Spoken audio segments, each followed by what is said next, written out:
The mahogany doors didn't lead to a dungeon, they led to a war room.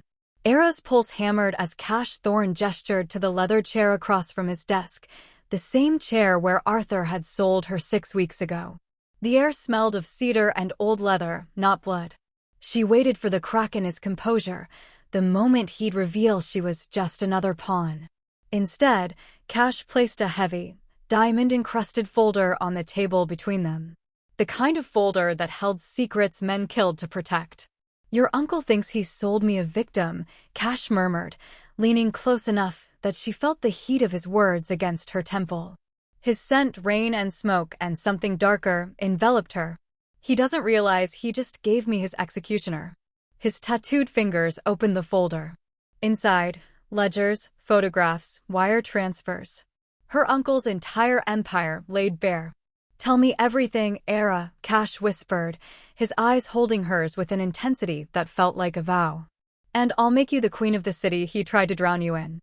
The morning light filtered through the tall windows of the Thorne estate in shafts of pale gold, illuminating dust motes that danced like tiny spirits in the stillness.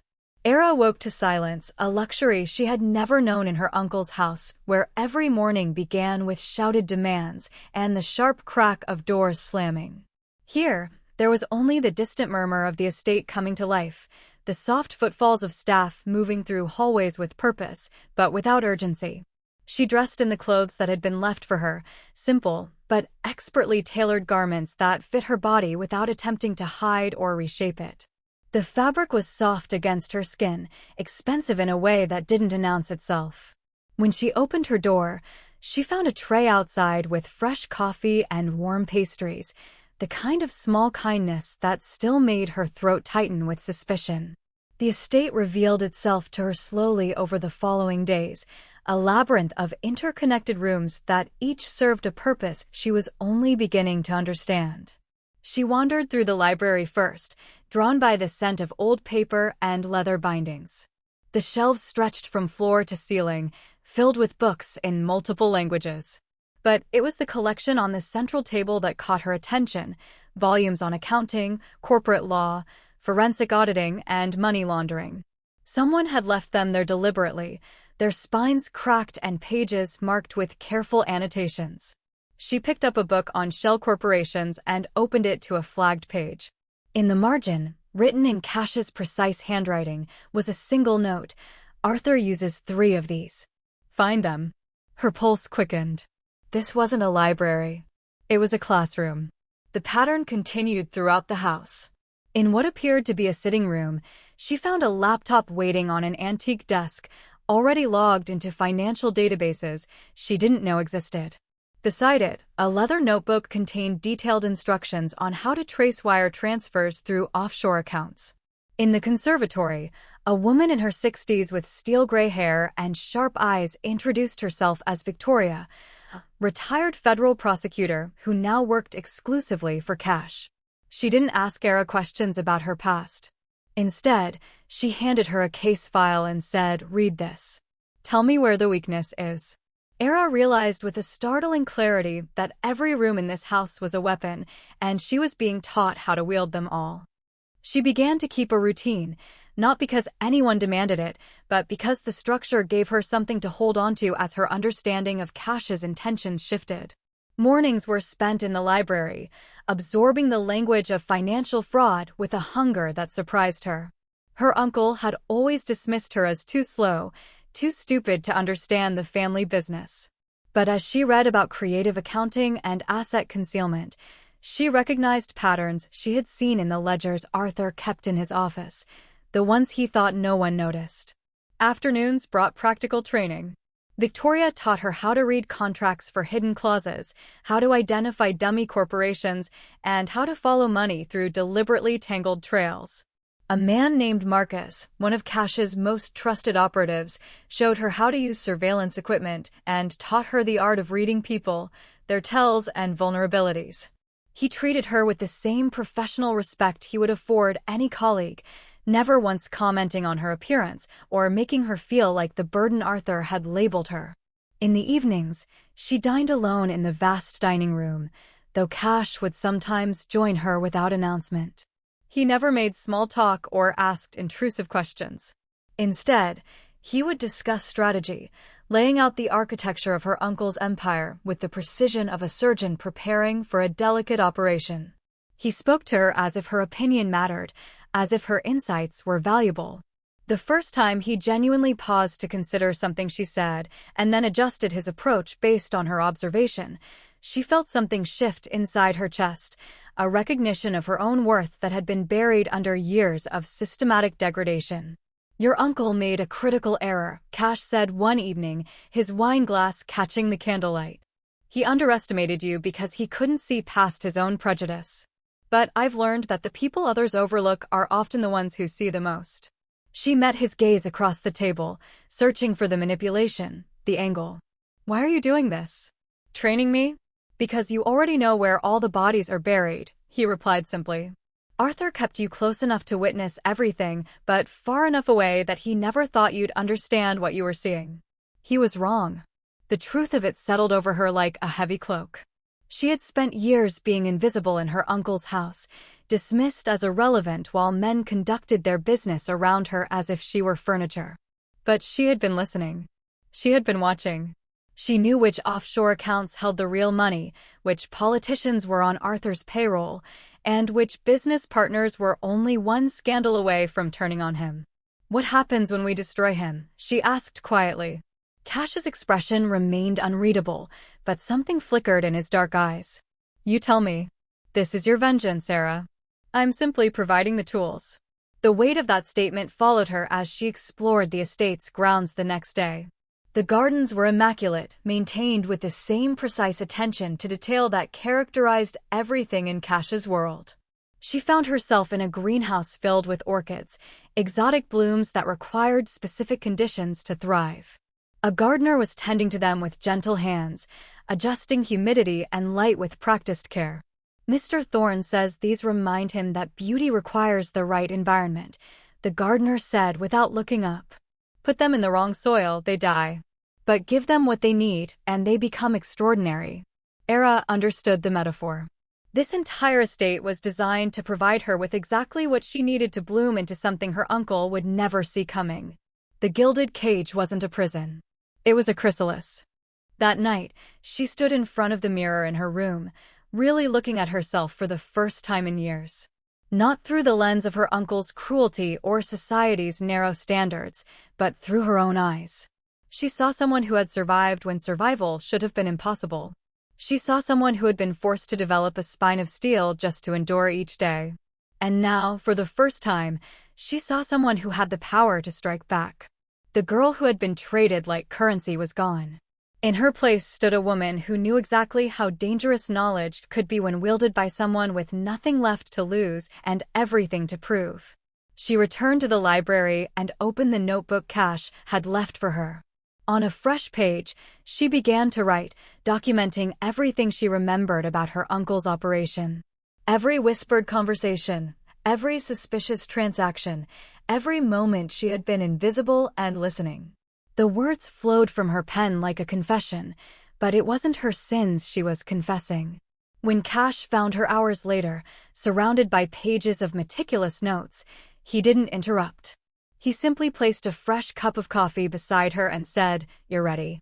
She looked up at him, this man the world called a monster, and realized he had given her something far more valuable than safety. He had given her the tools to author her own redemption. The gilded cage had taught her to fly, and now the only question was how high she would soar before she brought her uncle's empire crashing down around him. The grandfather clock in Cash's study struck midnight with a low, resonant chime that seemed to vibrate through the floorboards. Era had been sitting across from him for 3 hours, surrounded by spreadsheets and bank statements that painted a damning portrait of her uncle's criminal enterprise. Her eyes burned from reading fine print, but her mind was sharper than it had ever been, cutting through the deliberately confusing paper trails with a precision that seemed to surprise even Cash. He had rolled up his shirt sleeves hours ago, revealing the intricate tattoos that wound up his forearms like dark rivers. In the lamplight, the ink seemed to move with each flex of muscle as he reached for another document. Era found herself distracted by the contrast between the careful violence suggested by those tattoos and the gentle way his fingers handled the fragile pages of evidence. "Here," she said, sliding a highlighted statement across the mahogany desk. "This subsidiary doesn't exist. The address is a parking lot in Delaware. But the account has been receiving monthly transfers of exactly $47,000 for the past 6 years." Cash leaned forward to examine the document, close enough that she caught the scent of his cologne mixed with something earthier, the smell of coffee and old books and rain-soaked stone. His proximity made her suddenly aware of the intimacy of the hour, the way the rest of the estate had gone silent around them, cocooning them in this shared purpose. "How did you catch this?" he asked, genuine curiosity warming his usually neutral tone. "The amount," she replied. "It never varies. Not by a single dollar. Real businesses have fluctuation. This is too perfect, which makes it suspicious." He looked at her then, really looked at her, and she felt the weight of his attention like a physical thing. It wasn't the leering assessment she had endured from other men, the kind that reduced her to her body and found her wanting. This was different. He was seeing her mind, the architecture of her thoughts, and the sharpness of her instincts. The recognition in his eyes made something warm unfurl in her chest. "You have a gift for this," he said quietly. "Arthur spent years trying to make you feel worthless because he knew, on some level, that you were dangerous to him." The compliment settled over her like an unfamiliar garment, beautiful but slightly uncomfortable because she didn't yet know how to wear it naturally. She looked away, focusing on the tea service that someone had brought in earlier. The pot was still warm, delicate porcelain painted with cherry blossoms that seemed too fragile for a house ruled by a man like Cash Thorne. "Would you like more?" she asked, needing something to do with her hands, some way to diffuse the sudden tension that had nothing to do with criminal finance. "Please." She poured carefully, aware that he was watching her movements with that same unsettling attention. When she handed him the cup, their fingers brushed, and the contact sent an electric current up her arm that had nothing to do with fear and everything to do with the hunger she had spent years suppressing. In her uncle's house, desire had been a liability, something that could be used against her. But here, in this quiet study with this complicated man, it felt like something else entirely. It felt like permission. Cash took the tea but didn't drink. Instead, he set it aside and stood, moving to the tall windows that overlooked the estate's gardens. The moon was full, casting silver light across the manicured lawns and turning the fountain into a pool of liquid mercury. "Come here," he said, not a command but an invitation. Era rose on unsteady legs and joined him at the window. They stood side by side, not touching but close enough that she could feel the heat radiating from his body. The silence stretched between them, but it wasn't empty. It was full of all the things neither of them knew how to say. "When I first saw you in that foyer," Cash began, his voice lower than usual, almost intimate, "I saw someone who had been systematically destroyed and yet refused to break. Do you know how rare that is? Most people who endure what you've endured either shatter completely or they become the very thing that hurt them. But you did neither. You just kept surviving." She didn't trust herself to speak, so she simply listened, her reflection in the dark glass showing a woman she was only beginning to recognize. "I have spent my entire life around monsters who justify their cruelty by claiming strength," he continued.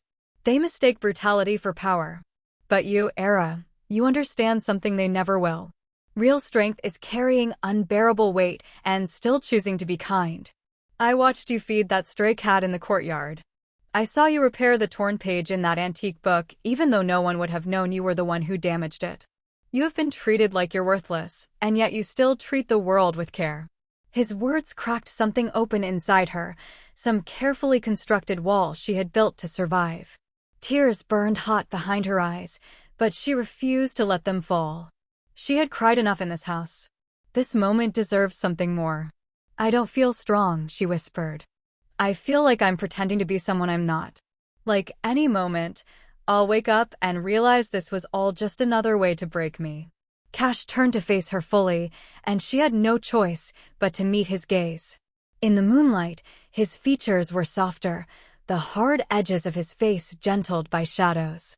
He raised one tattooed hand slowly, telegraphing the movement so she could pull away if she wanted. When she didn't, he cupped her face with a tenderness that seemed impossible from someone with his reputation. "You're not pretending," he said, his thumb brushing across her cheekbone with devastating gentleness. "You're remembering. There's a difference." The touch burned through her like whiskey, warming her from the inside out.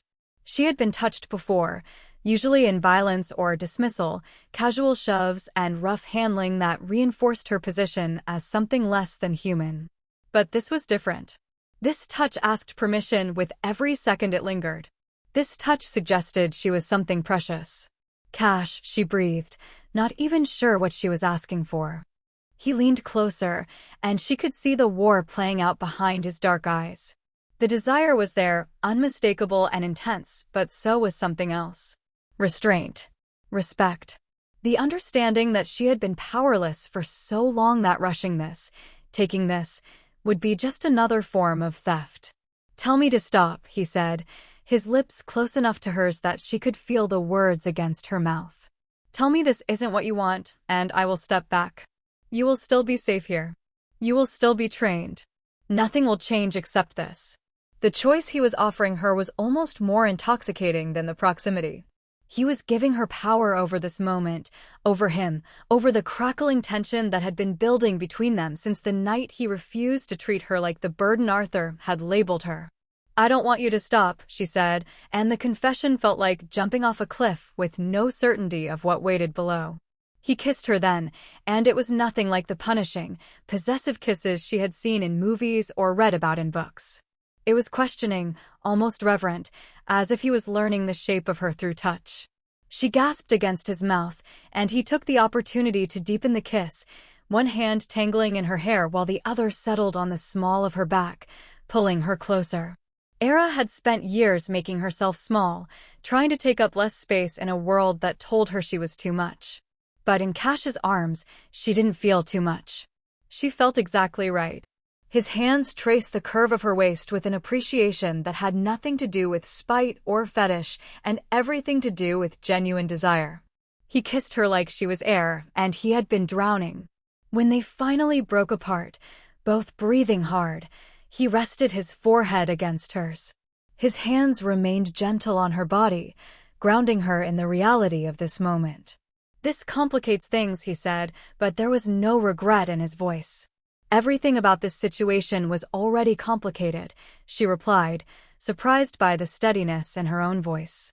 He laughed, a low rumble she felt through his chest. "Fair point." They stood there in the moonlight, wrapped in each other and the dangerous knowledge that whatever was building between them was bigger than strategy or revenge. It was the kind of connection that could either save them both or burn them to ash, and neither of them seemed particularly concerned with which. Outside, the fountain continued its endless song, and inside, two people who had been systematically taught not to trust began the terrifying work of letting their guards down. The tea grew cold on the desk, forgotten, as they returned to the documents with a new energy. But now, when their hands brushed reaching for the same paper, it was no longer an accident. It was a promise. The stylist arrived at the Thorne estate on a Tuesday morning, sweeping through the foyer with the kind of confident energy that Era had learned to associate with people who made their living transforming others. She was a tall woman with silver hair cut in a sharp bob. Her name was Simone, and she carried herself like a general preparing for battle. Behind her, a team of assistants wheeled in racks of clothing, cases of cosmetics, and equipment Era couldn't begin to identify. Era's stomach clenched with familiar dread. She had been through this before, the well-meaning attempts to make her more palatable, more acceptable. The stylist her aunt had hired for her cousin's wedding, who had spent 2 hours trying to squeeze her into shapewear that left bruises. The makeup artist who had sighed dramatically while explaining that they would need to work with what they had, the words dripping with resignation. Each experience had been a reminder that her body was a problem requiring solution, a flaw that needed correction. She stood in the sitting room Cash had designated for this purpose, her hands clasped tightly in front of her, already bracing for the inevitable disappointment she would see in Simone's eyes. But before the stylist could speak, Cash entered the room, his presence immediately commanding attention. He didn't look at Era. Instead, he fixed Simone with the same intense focus he brought to dismantling criminal enterprises.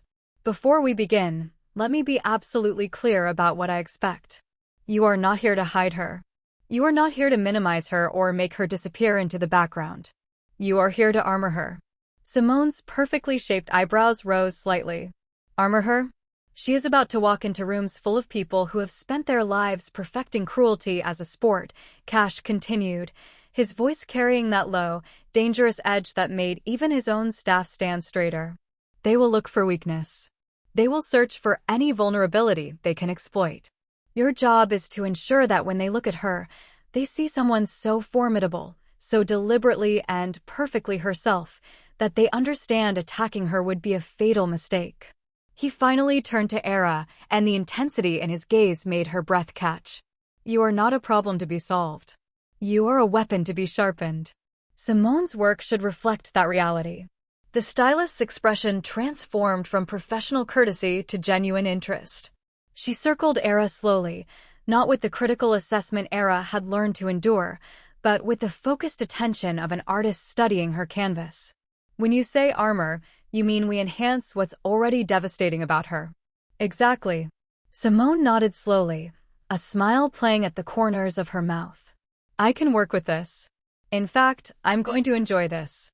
Cash left them then, but the imprint of his words remained, hanging in the air like a protective spell. Era found herself standing straighter, her shoulders back, as Simone began her work. Let me tell you what I see, Simone said, her accent revealing origins somewhere in Paris. I see a woman with presence. You take up space, Sherry, and that terrifies small people. We're not going to apologize for that. We're going to weaponize it. The next hours unfolded like a ritual of reclamation. Simone rejected half the clothing her assistants had brought, sending them back for pieces with more structure, more drama, more unapologetic boldness. She held up a crimson gown with a plunging neckline and a silhouette that demanded attention rather than deflecting it. This, she declared. This says you know exactly who you are and you dare anyone to have an opinion about it. Era touched the fabric hesitantly, the silk cool and expensive beneath her fingers. It's very red. It's very powerful, Simone corrected. Red is the color of blood and royalty. You wear this, and you're telling everyone in that room that you're both dangerous and descended from something they can't touch. They tried on dozens of pieces, each one selected not to camouflage but to command. Tailored suits with razor-sharp lines that emphasized her shoulders and waist. Dresses that moved like liquid confidence. Fabrics that caught the light and held it, refusing to let her blend into the background. Simone explained her philosophy as they worked, delivering insights that sounded like battle strategy. Fashion is armor and communication, she said while pinning a jacket that fit Era like it had been designed specifically for her body. Every choice you make tells a story. The women you'll face at these events, they dress to blend with their tribe. They want to be accepted, to belong. But you don't need to belong. You need to dominate. The makeup came next, and again Simone's approach was transformative. She didn't try to minimize Era's features or make her face conform to some conventional standard. Instead, she enhanced the natural drama of Era's bone structure, using deep colors and bold lines that turned her face into something striking and memorable. You have a face that commands rooms, Simone murmured while applying a dark lipstick the color of aged wine. We're just making sure no one can look away. By the time Simone moved to hair, Era was beginning to understand the difference between transformation and translation. She wasn't being turned into someone else.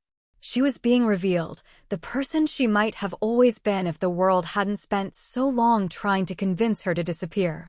Simone styled her hair in elegant waves that framed her face, adding height and volume that made her even more imposing. She wove in delicate gold chains that caught the light, turning a simple hairstyle into a crown. When it was finally done, Simone stepped back with the satisfied expression of an artist completing a masterpiece. Now look. Era turned to the full-length mirror, and the woman staring back at her stole her breath. She looked powerful, dangerous, beautiful in a way that had nothing to do with delicacy and everything to do with strength. The crimson dress hugged her curves like armor, the color making her skin glow and her eyes spark with intensity. The makeup transformed her face into something regal and untouchable. Her hair cascaded in deliberate waves that suggested both control and wild potential. She looked like someone who could burn cities. "I don't recognize myself," Era whispered. "No," Simone corrected gently. "You're recognizing yourself for the first time. This is here when you're not trying to make yourself small." The door opened behind them and Cash entered. He stopped mid-stride when he saw her, his usually unreadable expression cracking just enough to reveal something raw and wanting. He didn't speak for a long moment, simply taking her in with an intensity that made her skin warm. "Devastating," he finally said, the single word carrying weight. He moved closer, circling her the way Simone had, but his assessment was different. There was hunger in it, yes, but also pride and something fiercer. Possession, perhaps, but not the kind that diminished.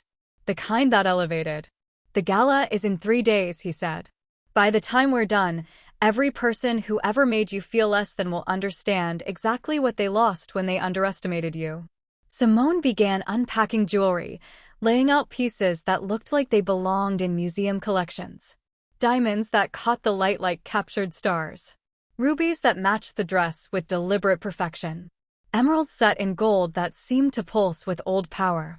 "Jewelry is not decoration," Simone explained, holding up a necklace that looked like it cost more than most people's houses. "Jewelry is a statement of value. You wear this, and you're saying you're worth protecting, worth adorning, worth the fortune it takes to properly frame you." She fastened the necklace around Era's throat, the weight of it substantial and grounding. The diamonds lay against Era's collarbone like a collar of frozen fire, beautiful and dangerous. Cash stepped closer, his fingers brushing the stones with reverent care. "My mother wore this," he said quietly. "She was the only person in my family who understood that power isn't taken, it's claimed. I think she would have liked you." The intimacy of the confession, delivered in front of Simone and her team, felt like another kind of armor. He was publicly claiming her, marking her as someone under his protection, someone who mattered enough to wear his family's legacy. Over the next 2 days, they refined the armor. Simone taught Era how to move in the clothes, how to own the space she occupied, how to use silence and stillness as weapons. She practiced walking in heels that added 3 inches to her height, learned how to meet someone's eyes and hold the contact until they looked away first, mastered the art of the devastating smile that promised both pleasure and danger. "You're a natural," Simone observed during one of their sessions. "You've spent so long making yourself invisible that you've developed an instinct for reading rooms. Now we're just redirecting that skill. Instead of disappearing, you dominate." On the final day before the gala, Cash joined them for a complete dress rehearsal. Era emerged in the full ensemble, every element of her armor in place, and walked across the room with the predatory grace Simone had been drilling into her. Cash watched with dark, hungry eyes, and when she stopped in front of him, he took her hand and brought it to his lips. The kiss was formal, proper, exactly the kind of gesture he would make in public. But his eyes promised something far less civilized. "They're going to regret every moment they made you feel small," he said. "And I'm going to enjoy watching them realize their mistake." Era looked at herself one final time in the mirror, this woman in crimson and diamonds who looked like she could command armies. Simone had been right. This wasn't transformation. This was translation, the external finally matching what had always existed internally. She had survived years of systematic cruelty. Now she was ready to thrive. The armor was in place. Let the battle begin. The Sterling Heights Opera House rose from the city's heart like a monument to old money and older secrets. Its marble facade glowed under strategically placed lights, and the red carpet unfurled down the grand staircase like a tongue waiting to taste scandal. Era sat in the back of Cash's car, her hands folded carefully in her lap to keep them from trembling, watching the glittering crowd through tinted windows. "Second thoughts?" Cash asked, his voice low and steady beside her. "Third and fourth thoughts," she admitted. "These people knew me before. They watched Arthur parade me around as his charity case, his constant reminder of his own generosity. They laughed. Cash's hand found hers in the darkness of the car, his tattooed fingers threading through hers with gentle certainty. Let them laugh tonight and choke on it tomorrow. You're not the same woman they mocked, Era. You never were. You were just wearing the wrong armor. The car door opened, and sudden noise rushed in, the chatter of the crowd, the clicking of cameras, the orchestrated chaos of high society performing its rituals. Cash stepped out first, his presence immediately commanding attention. The crowd shifted, conversations pausing mid-sentence as the most dangerous man in the city appeared in an immaculate black tuxedo that somehow made him look even more lethal. Then he turned back to the car and extended his hand. Era took a breath, channeling everything Simone had taught her. She placed her hand in his and emerged from the car like a queen ascending a throne. The crimson gown moved with her like liquid fire, the diamonds at her throat catching the camera flashes and throwing light back at the crowd like a challenge. She stood to her full height, her heels adding inches, her chin raised, her expression carefully neutral in the way Cash had shown her, the look that revealed nothing but promised everything. The crowd went silent. She could see the moment recognition hit them, the wealthy socialites and politicians who had known her as Arthur's burden. Their faces cycled through confusion, then shock, then something that looked uncomfortably like fear. Because the woman standing beside Cash Thorne in a dress that cost more than most people's yearly salary was not the girl they remembered. She was something else entirely. Cash's hand settled possessively on the small of her back as they began their ascent up the red carpet.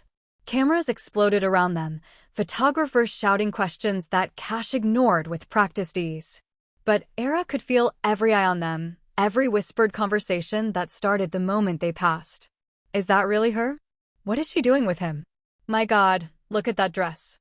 They entered the opera house, and the massive ballroom opened before them like a jewel box. Crystal chandeliers dripped from the ceiling, casting prismatic light across marble floors polished to a mirror shine. The city's elite milled in careful clusters, their conversations a carefully orchestrated symphony of power and influence. The whispers followed Era and Cash like a wave. She could feel the attention, heavy and assessing, as they moved through the room. Cash guided her with subtle pressure at her back, navigating them toward the bar with the confidence of a man who owned every room he entered. Champagne? He asked, signaling the bartender. Something stronger, Era replied, surprising herself. His lips quirked in approval. Whiskey. Neat. 2. They were waiting for their drinks when the first direct confrontation came.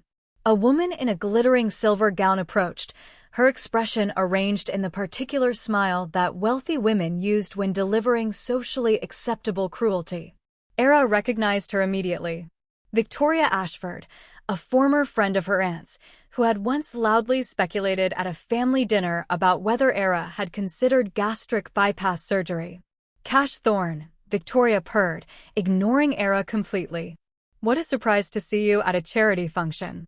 I didn't think philanthropy was your style. I make exceptions for causes I find compelling, Cash replied, his tone pleasant and utterly without warmth. Victoria's eyes finally slid to Era, and the recognition hit like a physical blow. Her smile faltered, confusion creasing her carefully maintained features. I'm sorry, have we met? Yes, Era said, her voice steady and clear. Several times. Though I understand why you might not remember. I was usually in the corner, trying not to take up too much space. The barb landed with surgical precision. Victoria's face went pale beneath her makeup, her mouth opening and closing as she searched for a response. Cash's hand tightened almost imperceptibly on Era's waist, a silent gesture of support. Era is my guest this evening. I trust that won't be a problem. The implied threat in his words was unmistakable. Victoria stammered something about needing to find her husband and fled into the crowd like a startled bird. Era watched her go, feeling a dangerous satisfaction bloom in her chest. One down, Cash murmured, handing her a glass of amber liquid. How many more would you like to terrify tonight? All of them, she said, and meant it. The evening unfolded like a carefully choreographed battle. Everywhere they moved, conversations stopped and started, Gazes followed them with barely concealed fascination. Era recognized face after face from her old life, people who had witnessed her humiliation and done nothing, who had laughed at Arthur's cruel jokes about his burden of a niece. Now they watched her with something that looked uncomfortably like respect, or perhaps fear of what her presence beside Cash Thorne implied. Arthur's former business associates gave them a wide berth, their expressions carefully neutral as they calculated what her transformation meant for their relationships with her uncle. Former family friends suddenly remembered urgent conversations elsewhere when she caught their eyes. The social hierarchy was recalibrating in real time, and Era stood at the center of the shift. Then the orchestra began to play, and the dance floor beckoned. Couples drifted toward the music in practiced pairs, a ritual as old as wealth itself. Cash set down his drink and turned to Era with his hand extended. "Dance with me." It wasn't a question, but it wasn't quite a command either. It was an invitation to make a statement, to claim the center of the room and dare anyone to look away. Era placed her hand in his. The crowd parted as they walked onto the floor, a sea of glittering gowns and tailored suits opening before them. Cash pulled her into the traditional frame with practiced ease, one hand at her waist, the other holding hers with gentle certainty. The music swelled and they began to move. She had expected to feel self-conscious, exposed under the weight of so many watching eyes. But Cash led with such confident grace that she found herself following naturally, her body remembering lessons from childhood dance classes she thought she had forgotten. They moved across the floor in sweeping turns, the crimson dress flaring around her legs like flames. "You're doing beautifully," Cash murmured, close enough that only she could hear. "They're all watching us. Let them watch. Let them see exactly what they lost when they decided you weren't worth their time." He spun her out and then pulled her back, closer than before, close enough that she could feel the solid warmth of him through the layers of expensive fabric. The tattoos on his hand were stark against her pale skin, a visible reminder of the dangerous man who had claimed her as his. "Cash," she breathed, suddenly overwhelmed by the intensity of the moment, the way his dark eyes held hers with something that went beyond strategy or revenge. "I know," he said simply, as if he could read the confusion and desire and fear all warring in her chest. The music shifted, slowing into something more intimate, and Cash adjusted his hold, bringing her even closer. Her hand rested on his shoulder, feeling the tension in the muscles beneath the perfect tailoring. His hand at her waist felt like a brand, warm and possessive. "When this is over," he said quietly, "when we've destroyed your uncle and reclaimed everything he took from you, what will you do?" The question caught her off guard. She had been so focused on revenge, on proving her worth, that she hadn't thought about what came after. "I don't know. I've never had the freedom to imagine a future." "Imagine it now," he urged, spinning her slowly under the chandeliers.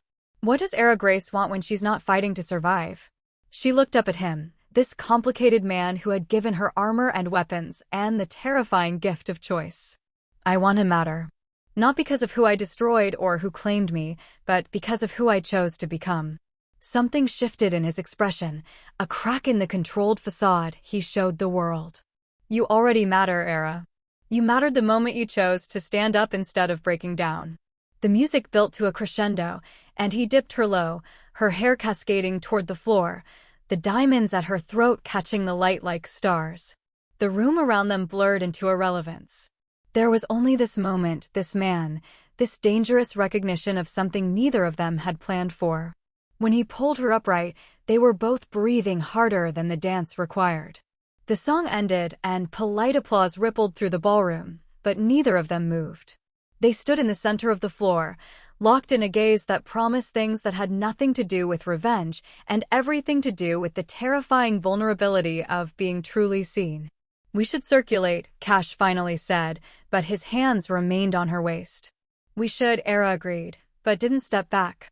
It was Cash who finally broke the spell, offering his arm with old-fashioned formality. As they left the dance floor, Era caught sight of her reflection in one of the ballroom's massive mirrors. She looked flushed and alive, her lips parted, her eyes bright with something that looked dangerously like joy. Behind her reflection, she saw Victoria Ashford watching with an expression of pure envy. Saw Arthur's former business partners whispering urgently among themselves. Saw the entire room recalibrating their understanding of power and worth and who deserved to stand at the center. She had come to this gala as Cash Thorne's guest, armored in crimson and diamonds. But somewhere between the first waltz and the last, she had become something more. She had become the woman who danced with monsters and made them look like princes. The woman who wore her history like a crown instead of a burden. The underworld was watching. Let them watch. Let them see exactly what happened when you underestimated a girl who had nothing left to lose and everything to prove.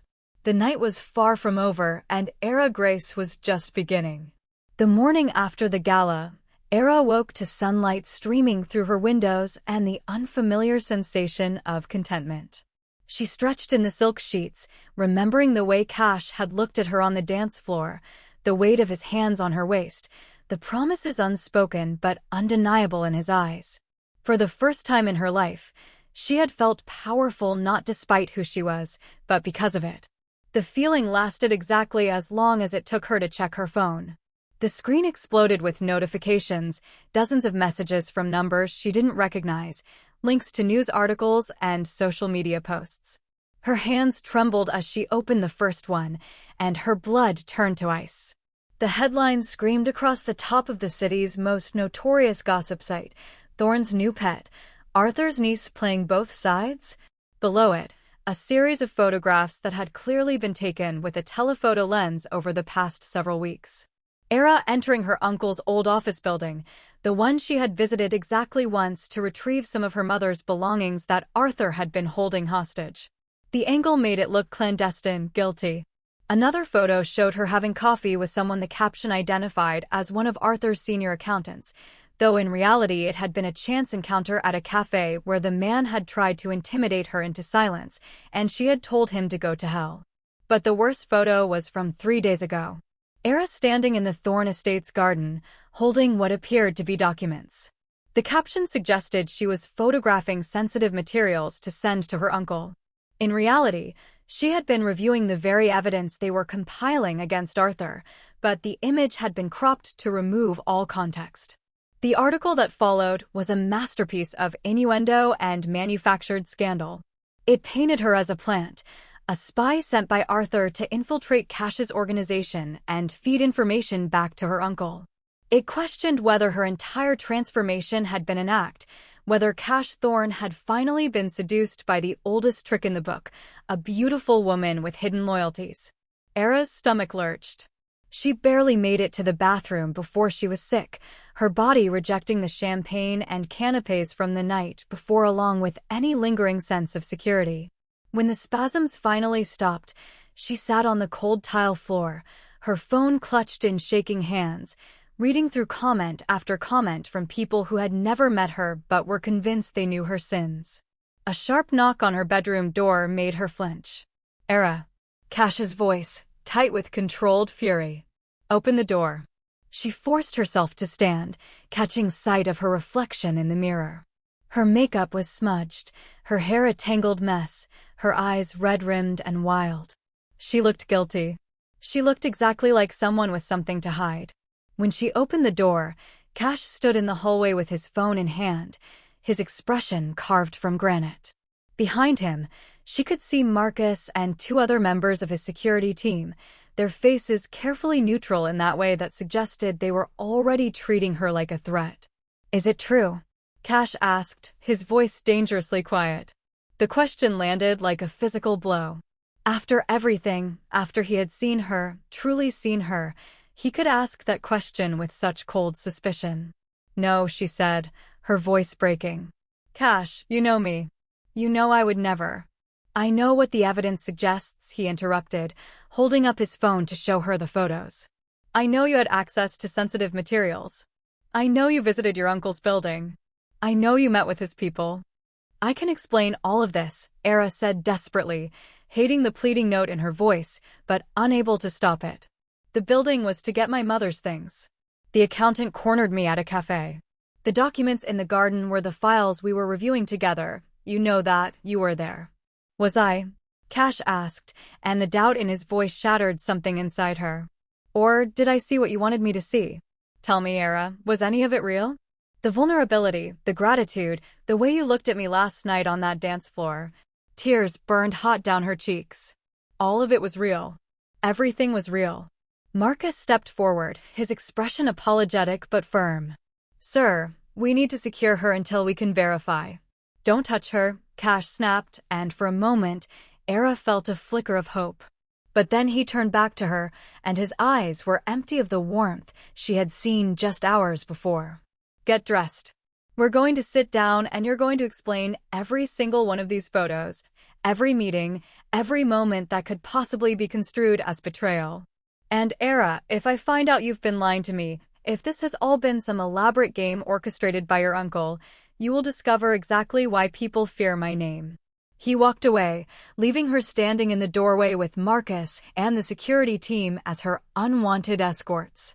She dressed mechanically, her hands shaking so badly she could barely fasten the buttons on her shirt. The crimson gown from last night hung in her closet like a ghost, a reminder of how quickly armor could become a costume. The interrogation took place in Cash's study, the same room where they had shared tea and strategy and that first electric kiss. Now it felt like a courtroom. Cash sat behind his desk, his posture rigid, while Victoria, his retired prosecutor, sat beside him with a legal pad and the sharp eyes of someone trained to spot lies. Marcus stood by the door, blocking the exit. For 3 hours, they went through every photo, every alleged meeting, every scrap of supposed evidence. Era explained each one, her voice growing hoarse as she repeated the same truths over and over. She showed them the emails about her mother's belongings, the cafe receipt that proved the meeting with Arthur's accountant had been chance, not planned. She walked them through the timeline of the garden photos, pointing out that Cash himself had been inside the house at that exact moment, had probably looked out and seen her reviewing the documents he had given her. But with each explanation, she could see the doubt lingering in Cash's eyes, the way he watched her like she was a puzzle he could no longer solve. The intimacy they had built over weeks of late-night strategy sessions and careful trust had evaporated, replaced by the cold calculation of a man who had survived by never letting anyone close enough to hurt him. Someone took these photos from inside the estate, Victoria observed, her pen tapping against her legal pad. The angles, the access points, this required intimate knowledge of the property and Era's schedule. A mole, Marcus said grimly. Someone on the inside feeding information to create this narrative. Cash's jaw tightened. Then we have 2 problems. A leak in my organization and a niece who may or may not be complicit. I'm not complicit, Era said, her voice breaking. Cash, please. You know me. You know I would never betray you. I thought I knew you, he replied, and the past tense destroyed her. But I've been wrong about people before. My father thought he knew my mother, right up until she emptied his accounts and disappeared. Trust is a luxury I can't afford, Era, especially not now. The comparison to his mother, delivered with such casual cruelty, made Era's remaining composure crumble. So that's it? One bad article, some carefully staged photos, and everything we built just disappears? The training, the partnership, last night on that dance floor, none of it matters. What matters is the truth, Cash said, standing abruptly. And right now, I don't know what that is. He walked to the window, his back to her, every line of his body radiating tension. Until we identify the leak and verify your story beyond any doubt, you're confined to the estate. No phone, no internet, no unsupervised contact with anyone outside this house. Marcus will post guards. You're making me a prisoner, Era whispered. I'm protecting my organization, Cash corrected, not turning around. If you're innocent, you'll be vindicated. If you're not. He left the thread unfinished.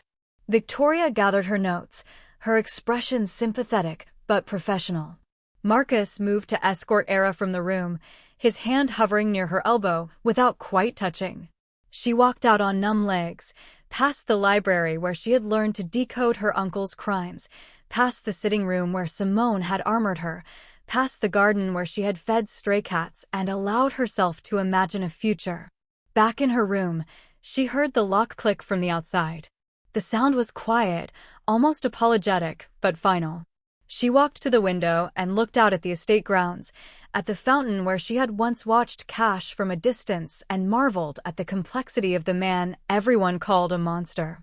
Her phone had been confiscated, but she didn't need it to know what was happening beyond these walls. The story would be spreading, mutating, growing teeth. Arthur would be laughing, celebrating this unexpected gift. The families who had watched her dance with Cash would be recalculating, sensing blood in the water. And somewhere, the person who had leaked those photos was watching their handiwork tear apart the fragile trust between a woman who had dared to hope and a man who had dared to believe. Era sat on the edge of her bed, still wearing the clothes she had put on for the interrogation, and felt the old, familiar weight of worthlessness settling back onto her shoulders. She had been a fool to think she could be anything more than what Arthur had always told her she was. A burden. A liability. Too visible and too easy to blame. The armor had been stripped away, and underneath, she was just a girl who had briefly forgotten that fairy tales didn't happen to people like her. Cash Thorne wasn't a prince, and she wasn't a queen. She was a pawn in a game that had always been rigged against her, and she had been stupid enough to believe that this time might be different.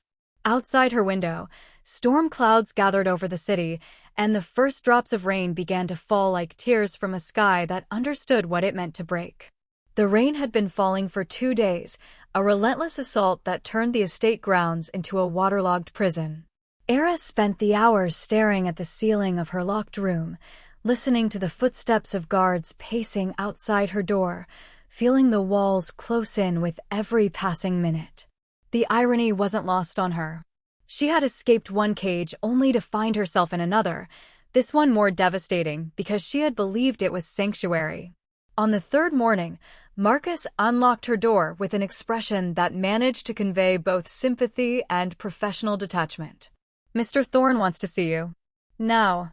She followed him through the silent corridors of the estate, past rooms that had once felt like possibility and now felt like mausoleums. The staff they passed looked away, uncomfortable witnesses to her fall from grace. Even the house itself seemed different, colder, as if the building had absorbed Cash's suspicion and reflected it back at her from every polished surface. Cash was waiting in his study, standing by the window with his back to the door. He didn't turn when she entered, didn't acknowledge her presence even as Marcus closed the door behind her, leaving them alone. The silence stretched until it became unbearable. "I found the mole," Cash finally said, his voice flat and devoid of emotion. "One of the housekeeping staff. Your uncle was paying her to document your movements, to create the appearance of conspiracy." Relief flooded through Era so powerfully her knees nearly buckled. "Then you know. You know I didn't betray you." "I know you didn't actively pass information to Arthur," Cash corrected, finally turning to face her.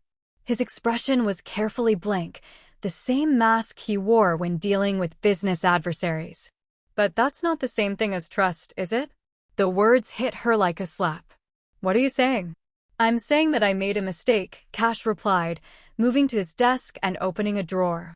He pulled out an envelope, thick with papers, and set it on the mahogany surface between them.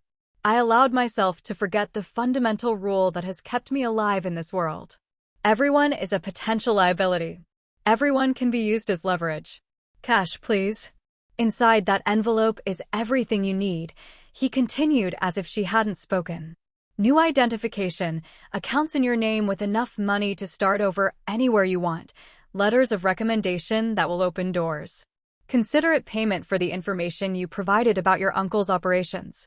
Our business is concluded." Era stared at the envelope like it was a coiled snake. "You're sending me away.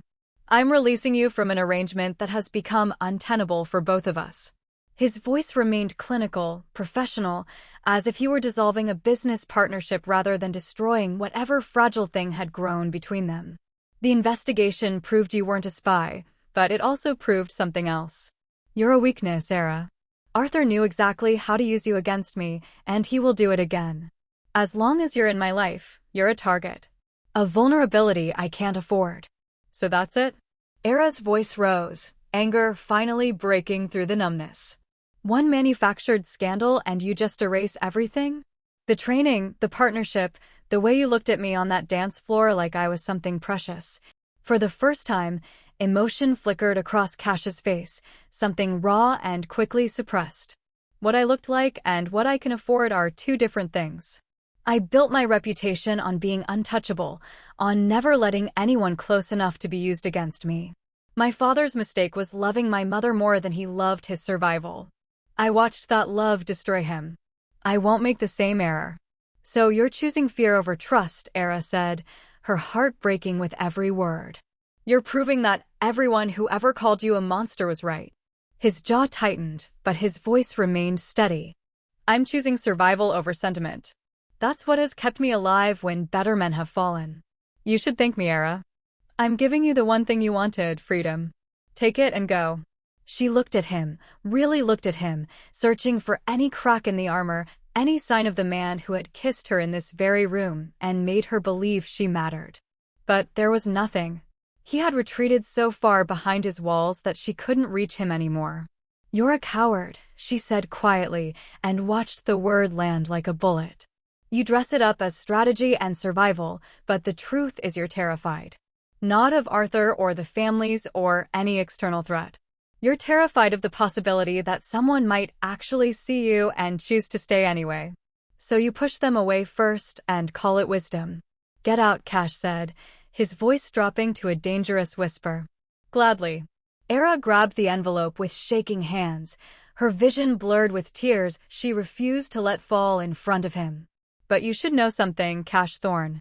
When you realize what you threw away, when you're alone in this fortress you've built, and you remember what it felt like to let someone in, it will be too late. I survived my uncle's cruelty by learning to endure. I'll survive yours the same way. She walked to the door, each step feeling like walking through broken glass. Her hand was on the handle when his voice stopped her. Era. She didn't turn around, couldn't bear to see his face one more time. I'm sorry, he said, and for a moment, he sounded almost human. This is the only way to keep you safe. No, she replied, her voice steady despite the tears now streaming down her face. This is the only way to keep yourself safe. There's a difference. She left before he could respond, walking through the estate one final time with her spine straight and her head high, even as everything inside her shattered. Marcus was waiting in the foyer with her belongings already packed, efficient as always. He wouldn't meet her eyes as he escorted her to a waiting car. The rain had stopped, but the sky remained gray and heavy with unfallen storms.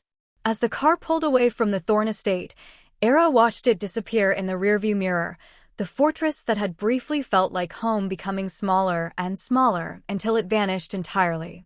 She had nowhere to go. The money in the envelope would let her disappear, start fresh somewhere far from this city and its old cruelties. But as the car navigated the familiar streets, she found herself giving the driver an address she had sworn never to return to. Her uncle's house rose before her like a bad memory made solid, all sharp angles and false grandeur.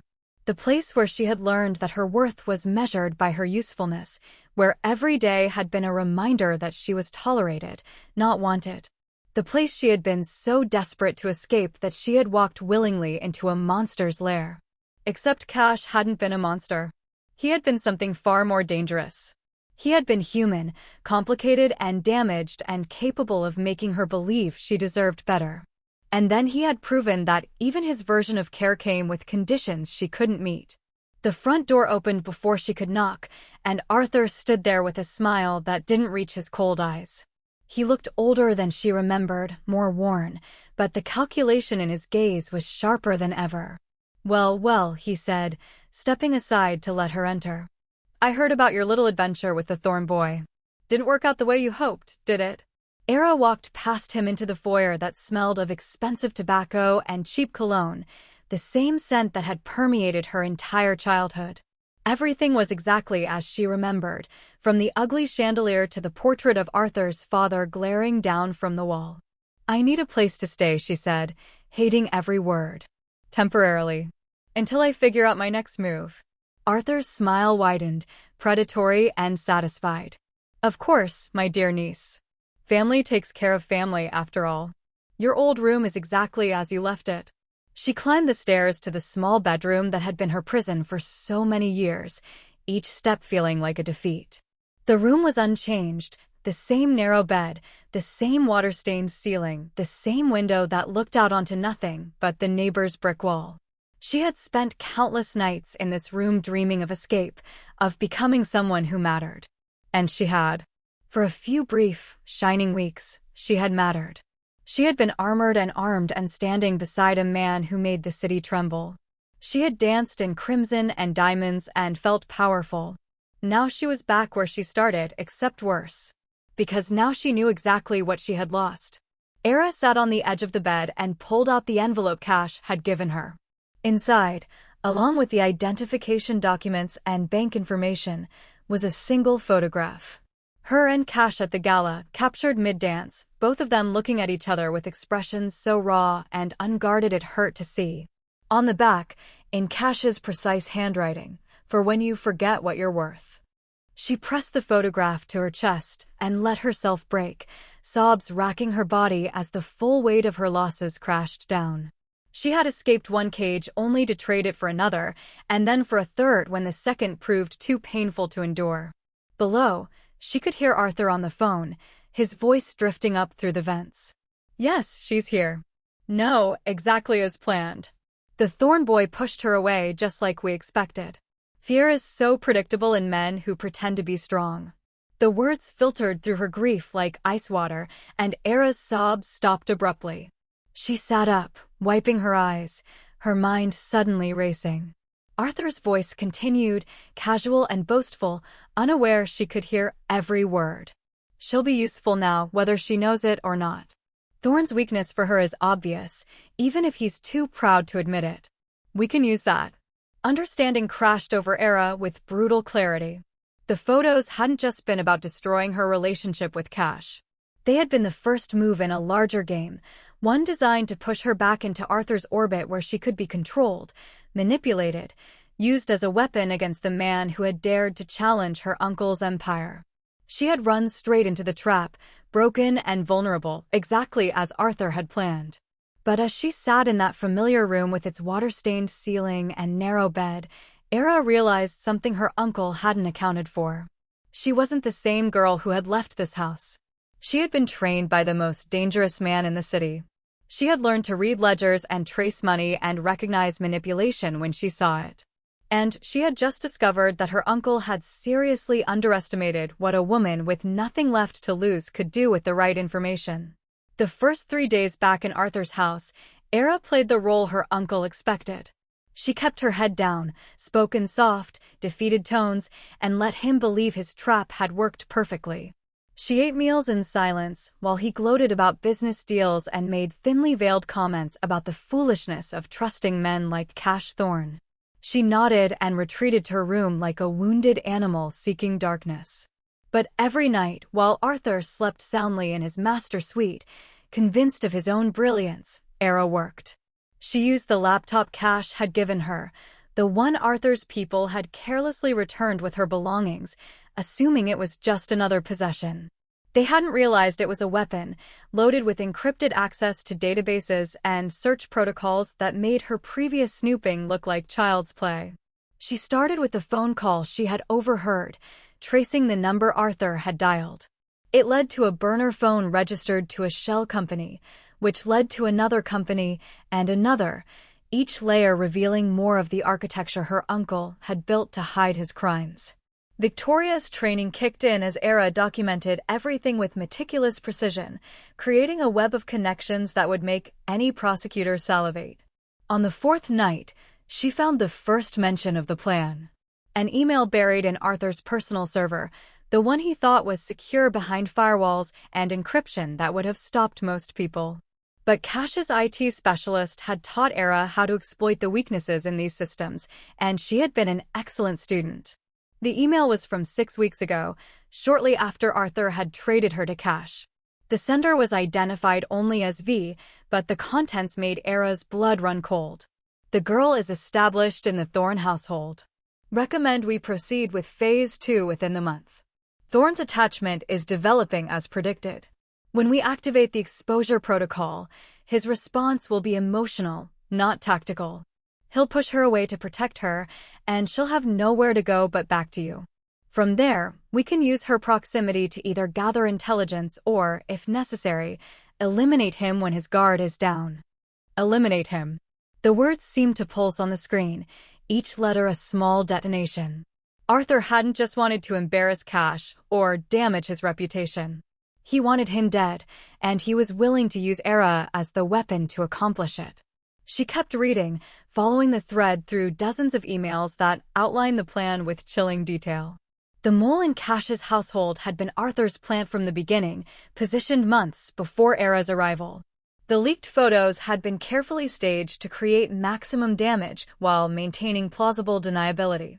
Even the timing had been calculated, waiting until after the gala when Era's public association with Cash would be most visible, most valuable as leverage. But it was the final email, sent just 2 days ago, that made Era's hands shake so violently she nearly dropped the laptop. The girl has returned as expected. Thorne's people are still watching the house, which confirms his continued interest despite the separation. Recommend we proceed with the termination contract within 48 hours.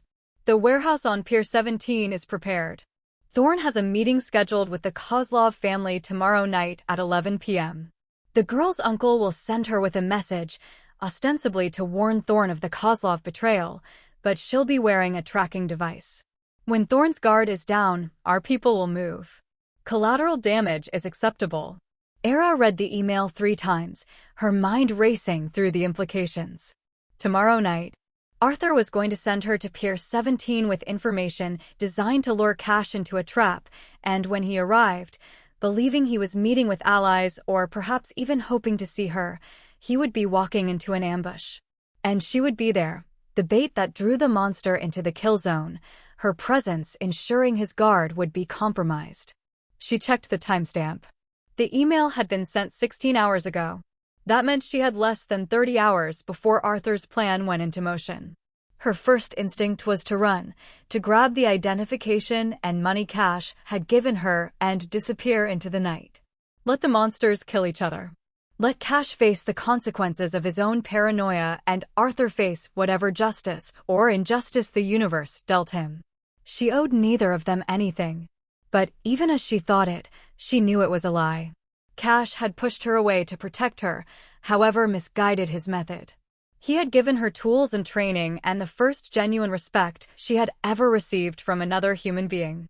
And despite everything, despite the broken trust and the locked doors, and the clinical way he had handed her that envelope, she couldn't let him walk into a death trap. The realization settled over her like the crimson dress had at the gala, a weight that somehow made her stronger instead of burdened. She wasn't going to run. She was going to do what Cash had trained her to do. She was going to use information as a weapon and turn her uncle's trap inside out. She spent the next hours downloading everything, every email, every financial record, every piece of evidence that connected Arthur to decades of criminal activity. She encrypted it all and uploaded it to 3 separate secure servers, locations Cash had showed her for exactly this kind of contingency. Then she created a dead man switch, a program that would automatically send everything to the FBI, the SEC, and every major news outlet in the city if she didn't disable it every 12 hours.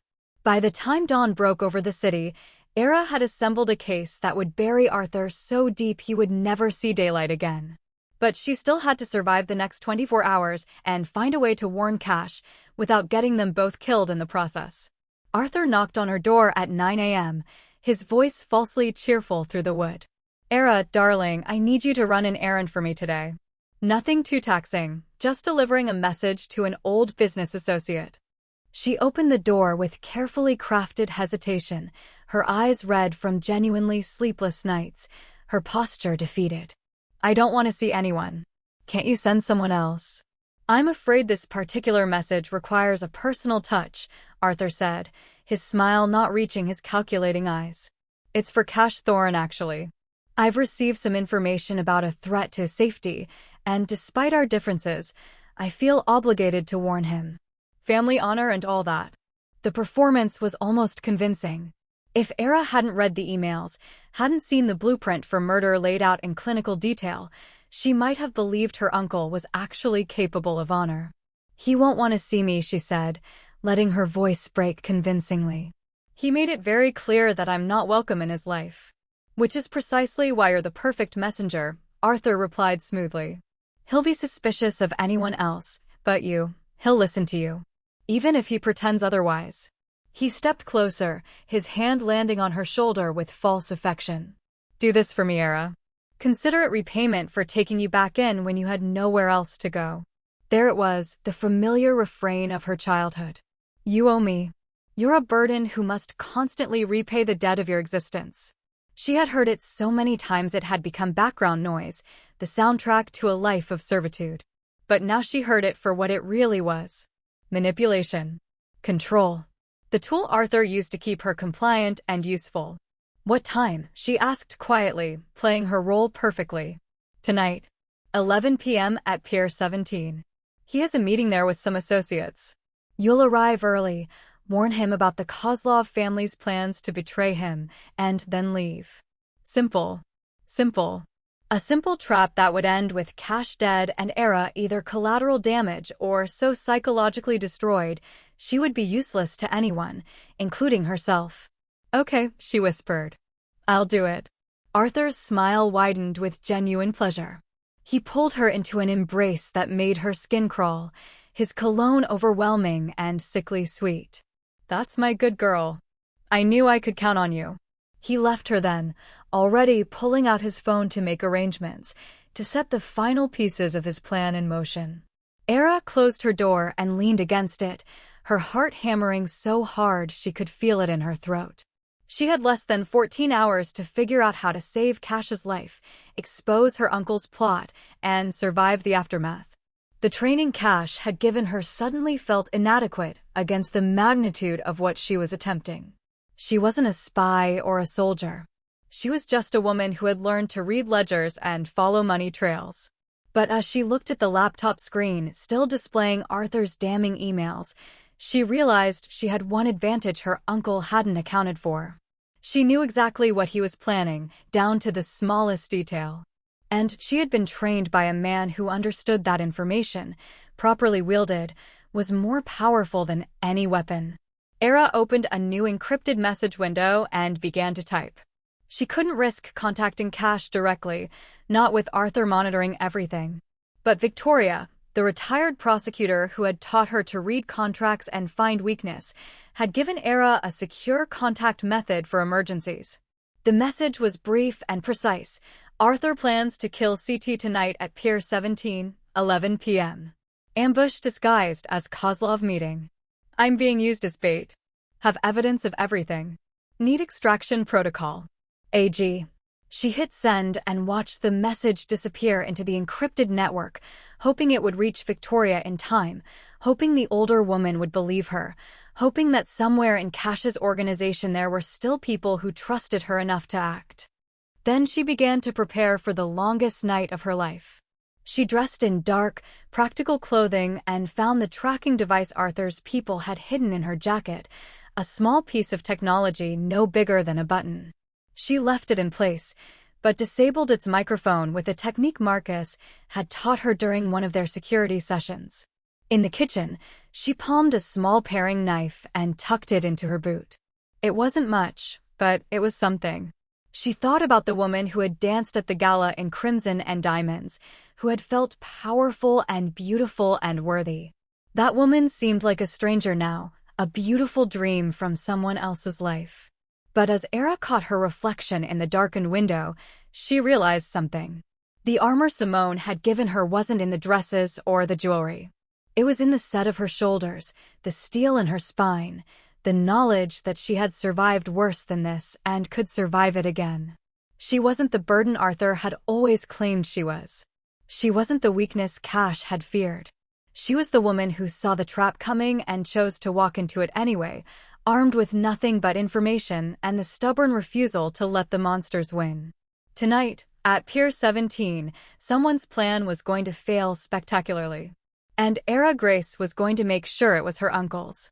The warehouse at Pier 17 loomed against the night sky like a monument to abandonment, its broken windows reflecting fragments of moonlight and the oil-slicked water of the harbor beyond. Era arrived at 10:30, exactly as Arthur had instructed, her heart hammering against her ribs with a rhythm that felt like a countdown to detonation. The tracking device in her jacket felt like it weighed 1,000 pounds, a small piece of technology that was supposed to mark her as complicit in murder. The building smelled of rust and rotting wood and old violence, the kind of place where bodies could disappear without questions. Arthur's driver had dropped her at the entrance and left without a word, abandoning her to whatever came next. She stood in the cavernous main floor, surrounded by empty shipping containers and shadows that seemed to breathe with malicious intent. She wasn't alone. She could feel them watching from the darkness, Arthur's hired guns positioned throughout the warehouse, waiting for cash to arrive so they could turn this place into his tomb. Her hands trembled as she checked her phone. No response from Victoria. No confirmation that her message had been received or believed. She was walking a tightrope over an abyss with no safety net, gambling everything on the hope that someone, somewhere, had trusted her enough to act. Footsteps echoed from the east entrance, measured and deliberate. Era's breath caught as a figure emerged from the shadows, and even in the dim light, she would have recognized that silhouette anywhere. Cash Thorne walked into the warehouse alone, his hands visible and empty, his expression unreadable in the darkness. He stopped 10 feet away from her, and the distance felt like an ocean. "You shouldn't have come," Era said, her voice carrying clearly in the empty space. "It's a trap, Cash. My uncle planned all of this. The photos, the scandal, sending me back to his house, all of it was designed to get you here." "I know," Cash replied calmly, and Era's world tilted sideways. "You know," she repeated, confusion cutting through her fear. "Then why did you come? Why walk into an ambush when you know what's waiting?" Cash took a step closer, and she could finally see his face properly. There was no fear there, no surprise, just a devastating certainty that made her realize she had underestimated him yet again. "Because you're here, Era. And I've spent the past week realizing that I would rather die in a trap with you than live safely without you." Before she could process the confession, the warehouse exploded into chaos. Lights blazed from every direction, blinding and disorienting, and armed figures materialized from behind the shipping containers. But they weren't Arthur's men rushing to execute the ambush. They were Cash's security team, led by Marcus, and they were already moving with military precision to secure the perimeter. "Drop your weapons," Marcus commanded, his voice amplified by a megaphone. "You're surrounded. This is over." Gunfire erupted from the shadows as Arthur's hired killers realized they had walked into a countertrap. Era dove behind a rusted container as bullets sparked off metal, her heart in her throat, her mind racing to understand what was happening. Cash was suddenly beside her, his body shielding hers, one tattooed hand gentle on her shoulder even as violence bloomed around them. "Victoria got your message 4 hours ago," he said, close enough that she could hear him over the gunfire. "We've been setting this up since this afternoon. Your uncle's men are boxed in. They have nowhere to go." "You used me as bait," Era said, the realization bitter and sharp. "You knew I would be here, and you used me to draw them out." "No," Cash corrected, and there was something raw in his voice that made her look at him despite everything. "I came because I knew you would try to save me even after I broke your trust. I came because you're worth more than my pride or my fear, and I've been a coward for not realizing it sooner." The firefight ended almost as quickly as it began. Cash's team had superior numbers, better positioning, and the element of surprise. Within minutes, Arthur's men were disarmed and restrained, being loaded into unmarked vehicles by people who moved with the efficiency of federal agents. Because, Era realized as she watched them work, that's exactly what they were. Victoria appeared from one of the tactical vehicles, her silver hair immaculate despite the violence, a badge clipped to her belt that identified her as an active FBI consultant, not just a retired prosecutor. She approached Era and Cash with the satisfied expression of someone watching a carefully constructed plan come together. "Miss Grace, the evidence you uploaded to our servers this afternoon is extraordinary," Victoria said, pulling out a tablet and showing Era a warrant with Arthur's name at the top. "We've been building a case against your uncle for 3 years, but we never had the financial records or the communications to make it stick. You handed us everything we needed, wrapped in a bow." Era's mind struggled to catch up with the rapid shifts in reality. "The servers I uploaded to, they were federal servers?" Partly, Cash interjected, his hand still resting protectively on her shoulder. "Victoria has been working with the FBI since before I met you. When you came to my house with all that insider knowledge of Arthur's operation, we saw an opportunity. Everything that happened after, the training, the resources, it was all designed to position you to gather the evidence we needed." The words should have felt like a betrayal, another manipulation in a life full of them. But as Era looked at Cash's face, she saw something there that complicated the narrative. Guilt, regret, and underneath it all, something that looked dangerously like love. "So I was useful after all," she said, the old wound opening fresh and bleeding. "Just another tool in your war against my uncle." "It started that way," Cash admitted, and the honesty in his voice was more devastating than any lie could have been. "When Arthur brought you to me, when I saw the ledgers and connections in your head, I saw an asset. A way to bring down a man who had been a thorn in my side for years. But Era, somewhere between teaching you to read financial statements and watching you feed stray cats in my garden, it stopped being about strategy." He moved to face her fully, his hands coming up to frame her face with a tenderness that seemed impossible given the violence still echoing around them.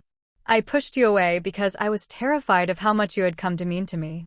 I told myself it was to protect you, but the truth is I was protecting myself from the vulnerability of caring about someone who could actually hurt me. And then you sent that message to Victoria, risking everything to save my life even after I destroyed your trust, and I realized something." "What?" Era whispered, afraid of the answer, but needing to hear it anyway. "That I'm in love with a woman who is braver than any soldier I've ever commanded, smarter than any strategist I've ever employed, and more valuable than any asset I've ever acquired, because she's not an asset at all. She's everything." Tears burned hot down Era's cheeks, cutting clean tracks through the grime and gunpowder residue. "You don't get to do this, Cash. You don't get to break me, and then put me back together with pretty words and expect everything to be fine." "I know," he said, his thumbs brushing away her tears with devastating gentleness. "I know I hurt you. I know I chose fear over faith, and I will spend however long it takes earning back your trust. But Era, please believe this if nothing else. Every moment I trained you, every conversation we shared, every second of that dance at the gala, it was real. You were never just a tool. You were always the woman I was falling in love with, even when I was too damaged to admit it." More vehicles arrived, these marked with FBI insignia, and agents poured out to secure the scene. Through the organized chaos, Era saw a familiar figure being led out in handcuffs, struggling against his captors with impotent rage. Arthur's face was purple with fury, his expensive suit rumpled and stained, all his carefully constructed power stripped away in a single night. Their eyes met across the warehouse, and Era saw the moment her uncle realized the magnitude of his miscalculation. She wasn't the burden he had spent a lifetime convincing her she was. She was the weapon that had finally brought him down, and the knowledge of it destroyed him more completely than any physical violence could have. "You ungrateful little bitch," Arthur screamed as the agents forced him toward a waiting vehicle. "I gave you everything. I took you in when no one else wanted you." Era stepped away from Cash's protective embrace and walked toward her uncle with the measured grace Simone had taught her, the confidence that came from finally understanding her own worth. She stopped just out of his reach, meeting his eyes with a clarity that made him flinch. "You gave me nothing but cruelty disguised as charity," she said, her voice carrying clearly through the warehouse. "You used me, manipulated me, and tried to make me believe I was worthless so I would never realize my own power. But you failed, Arthur. I survived you. I'm going to thrive without you. And every day you spend in prison, you can think about the girl you underestimated and how she became the reason you lost everything." The agents pulled Arthur away, his protests fading into the distance as they loaded him into the vehicle. Victoria appeared at Era's side, her expression professionally neutral, but with a glimmer of something that might have been approval. "We're going to need your testimony," Victoria said. "This case will take months to build properly, and your cooperation will be essential. But Miss Grace, I want you to know that what you did tonight, the evidence you gathered, the courage it took to walk into this warehouse knowing what waited here, it's extraordinary. You've helped us dismantle one of the city's most entrenched criminal organizations." "What happens to me now?" Era asked, suddenly exhausted beyond measure. "That," Victoria said with a slight smile, "is entirely up to you. You're not a prisoner or an asset or anyone's burden. You're a young woman with remarkable skills, extensive knowledge of criminal finance, and a track record of bringing down the bad guys.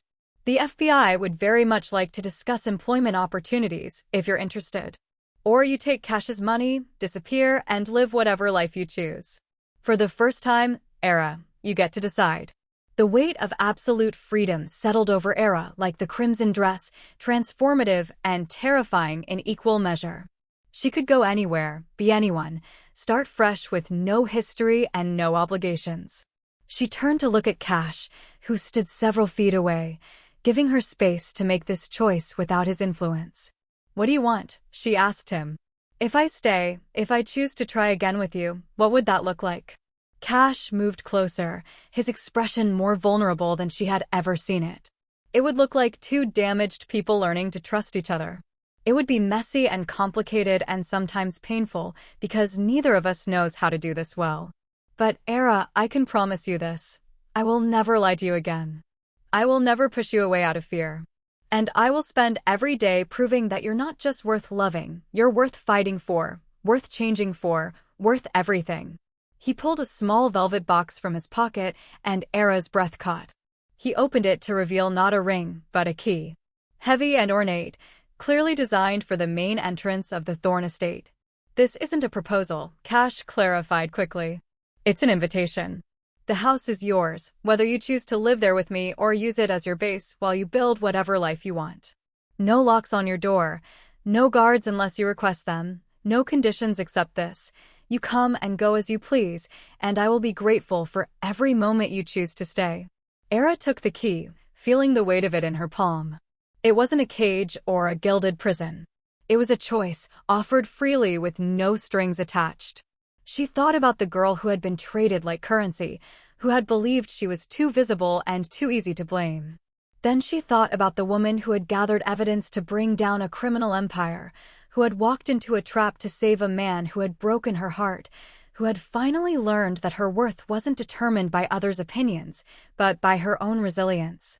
"I want to try," she said finally, meeting Cash's eyes with complete honesty.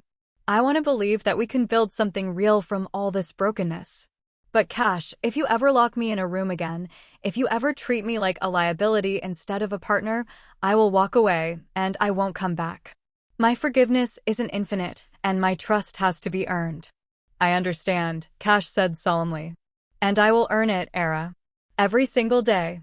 He pulled her into his arms then, and she let herself sink into the embrace, feeling the solid warmth of him, the steady rhythm of his heartbeat against her cheek. Around them, the FBI continued their work, documenting the scene and processing Arthur's captured men. But in the circle of Cash's arms, Era felt something she had never experienced before. Safety without conditions. Acceptance without requirements. Love that didn't demand she make herself smaller to deserve it. 6 months later, Era stood in front of a Senate committee investigating organized crime, her testimony delivered with the precision and confidence of someone who had spent half a year working with the FBI to dismantle her uncle's entire network. Arthur was serving 15 consecutive life sentences in a federal supermax prison, his empire reduced to ashes and case studies in criminal justice textbooks. The warehouse at Pier 17 had been demolished, replaced by a community center that bore a small plaque in memory of those who survived what was meant to break them.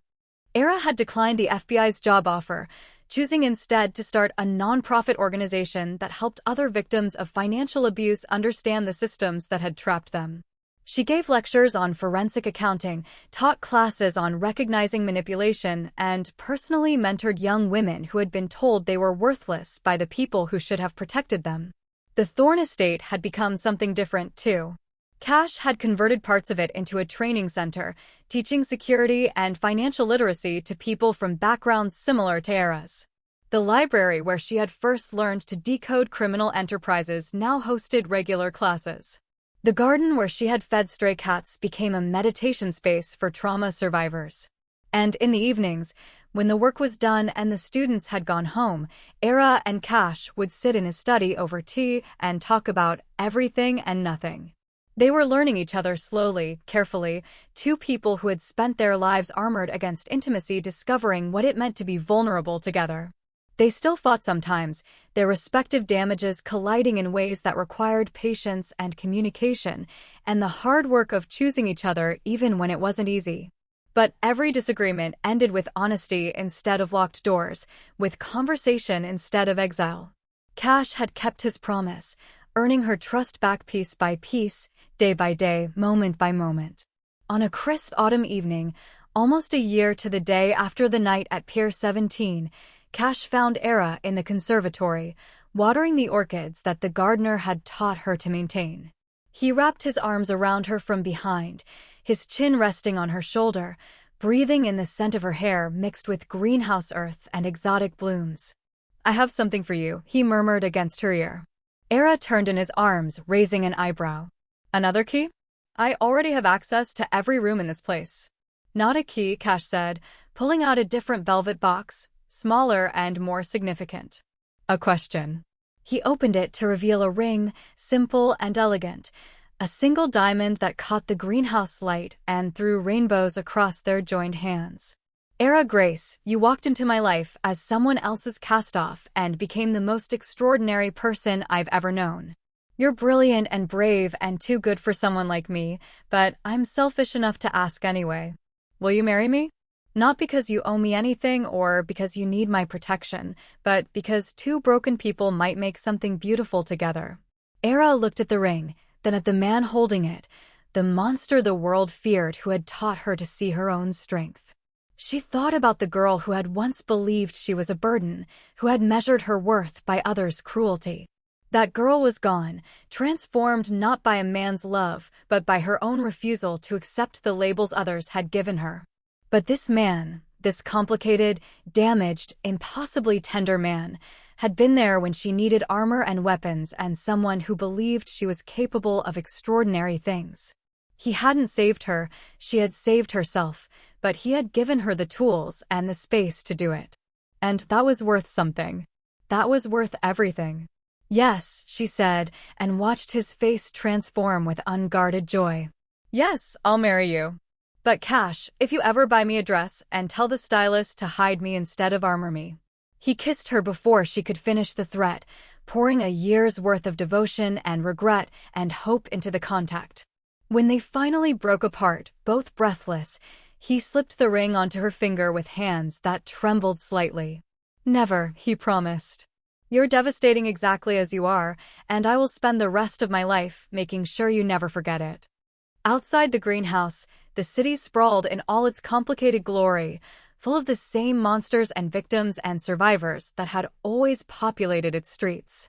But inside, surrounded by orchids that bloomed because they had finally found the right environment, two people who had been systematically taught not to trust stood wrapped in each other's arms, proving that even the most damaged hearts could learn to love when given patience and honesty and the revolutionary act of genuine acceptance. The blood debt that had brought them together had been settled long ago. But the bond they had chosen to forge in its place, built on respect and partnership and hard-won trust, that debt would never be paid in full. It would just keep growing, compounding interest on interest, until their individual stories became inseparable from their shared one. And somewhere in a federal prison, Arthur received word of his niece's engagement to the man he had tried to destroy, and finally understood the full magnitude of his defeat. The burden he had traded away had become a queen, exactly as Cash had promised. And the city Arthur had tried to drown her in was now hers to rule, not through violence or fear, but through the quiet power of someone who had survived the unsurvivable and chosen to thrive anyway. The monster and the girl who was never really a burden walked back to the estate hand in hand, their shadows stretching long across the manicured grounds as the sun set over their kingdom. And in the gathering darkness, their future glowed bright with the kind of love that only exists between two people brave enough to be honest about their damage and still choose each other anyway. The end was really just the beginning. And what a beginning it would be.